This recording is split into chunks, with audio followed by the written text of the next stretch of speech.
Thank you. আমি স্যারকে একেবারে বাস্তবসম্মত পরামর্শের জন্য ধন্যবাদ। এটা নিয়ে আমরা কাজ করব।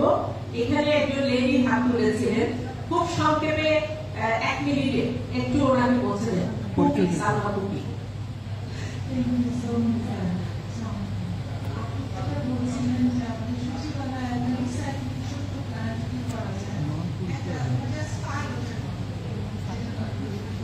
Thank you, thank you. আমরা বিবেচনা করবো। আমরা মনে হয় আমরা উপস্থাপকের কাছে যাই, আমরা স্পেশাল গেস্টদের কাছে এবং মাননীয় প্রধান অতিথির কাছে শুনি।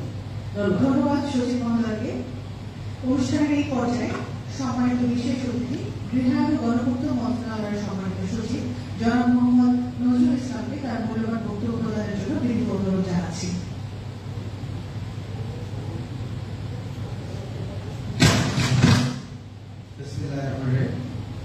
মাননীয় প্রধান অতিথি, সম্মানিত বিশেষ অতিথিবৃন্দ এবং সম্মানিত সিনিয়র সচিব এবং বিভিন্ন মন্ত্রণালয়ের সচিব এবং অন্যান্য সহকর্মীবৃন্দ, আসসালামু আলাইকুম।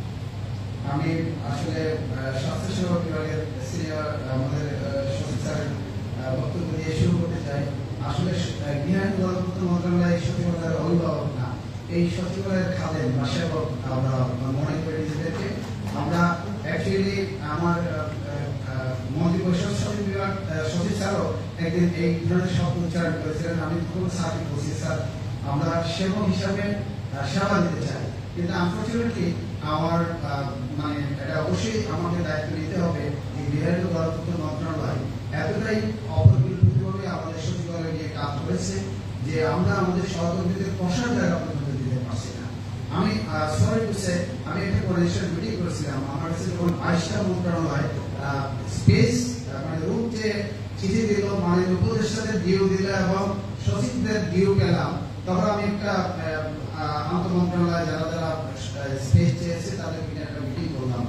সেই মিটিং এ আমাদের সহকর্মীরা এমন বক্তব্য দিয়েছে যে 14 জন লেডি অফিসার একটি টয়লেট ইউজ করে এবং একটা ফ্লোর উপরে।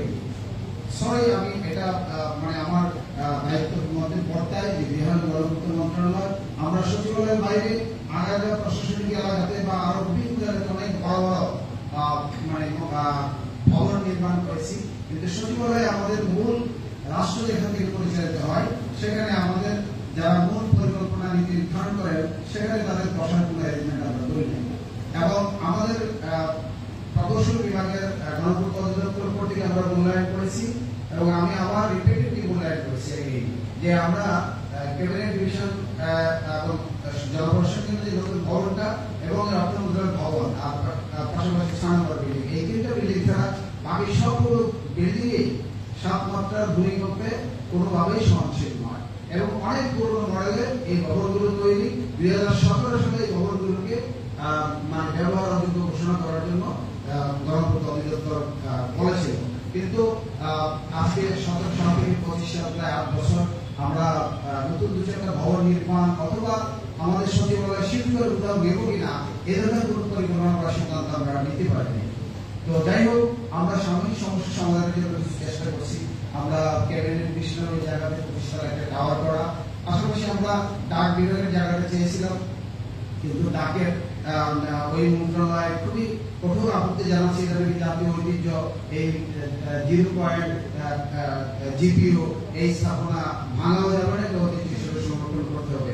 আমরা প্ল্যান করেছিলাম একসাথে সচিবালয়ের সাথে মাটির নিচে 6 লেনের একটা কানেক্টিং রোড করে এবং উপর দিয়ে রোড করে আমরা এই জিপিও প্লাস পিছনে 62 অফিসার সহ সচিবালয় আপাতত আমাদের এই বসার ব্যবস্থাগুলো সুন্দর এবং